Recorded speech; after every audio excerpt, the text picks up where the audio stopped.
Salut à tous. Alors dans cette vidéo, nous allons voir comment renseigner ses coûts d'achat, ou du moins le coût de revient de votre produit, comparé au prix de vente que vous allez avoir sur votre site internet, ce qui va vous permettre de faire un delta et donc d'avoir des statistiques un peu plus sympas au niveau de la marge, au final, la marge que vous réalisez sur vos ventes en fonction d'une période prédéfinie. Donc pour ce faire, on va installer l'extension Cost of Goods de YIS. Une fois que c'est fait, on va aller se diriger dans le back-office, ici, YIS, et on va aller dans Cost of Goods. On va avoir pas mal de petits réglages sympathiques.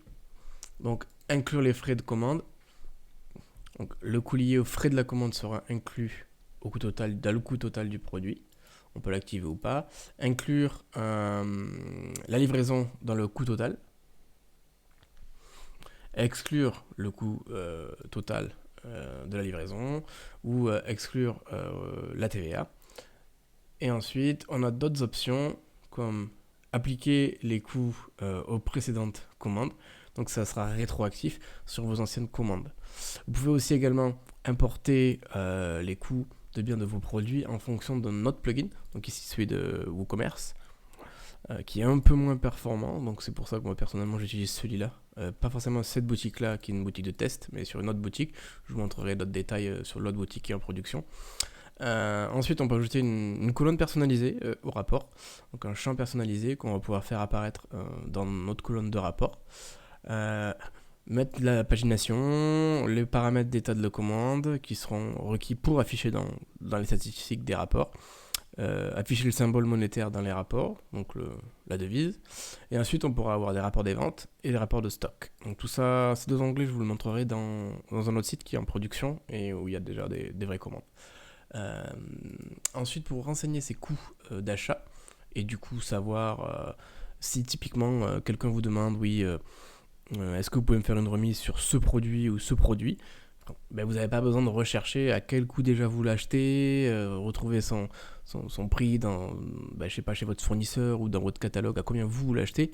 Euh, Ce qui fait que vous allez aller directement ici dans votre produit, vous allez le trouver. Par exemple, je sais que mes bonbons mousse aux fruits de la passion, je vais les acheter, on va dire, 3 euros. Et bien ici, je vais avoir une colonne prix d'achat où je vais pouvoir avoir direct mon prix d'achat du produit et du coup mon prix de vente. Donc si quelqu'un me demande une remise, ben, je vais pouvoir être capable de suite, en un coup d'œil et rapidement du moins, de pouvoir lui proposer une remise en fonction déjà de mon prix d'achat. Donc on va aller renseigner donc ce prix d'achat. Pour ce faire, il suffit de cliquer sur la fiche produit. Donc idéalement, c'est sûr, c'est mieux de le faire dès que vous créez votre boutique en ligne, sinon il faudra repasser une par une sur les fiches produits. Euh, et une fois que vous êtes sur votre fiche produit, ici vous avez Yes Cost of Good. Et bien ici, vous allez marquer par exemple, bon allez, on va dire que je l'achète 5 euros. Une fois que vous mettez 5, vous faites mettre à jour. Et ensuite, on va le retrouver, comme je vous l'ai expliqué juste avant, dans la liste de tous les produits.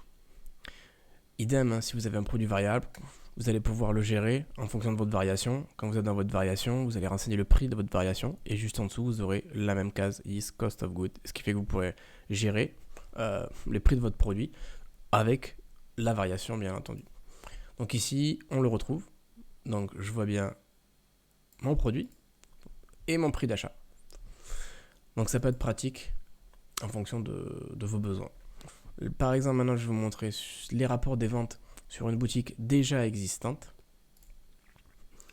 Donc là, vous voyez, je suis dans le rapport des ventes et je peux du coup filtrer, dire cette année, le mois dernier, les 7 derniers jours. Je vois mes produits, la quantité qui a été achetée. Je vois le prix moyen de mon produit. Je vois le revenu que ça m'a généré au total de mon produit. Donc c'est pas la marge. C'est pas vraiment la marge produit. Hein. Ici, c'est le revenu. En gros, c'est l'addition de ces deux. Et ensuite, le coût moyen de mon produit, donc à l'unité, mon prix d'achat, et du coup, la marge moyenne par produit et la marge au total, avec, les deux, avec la quantité achetée. Et bien sûr, après, vous pouvez faire un export en fonction du filtrage que vous avez choisi.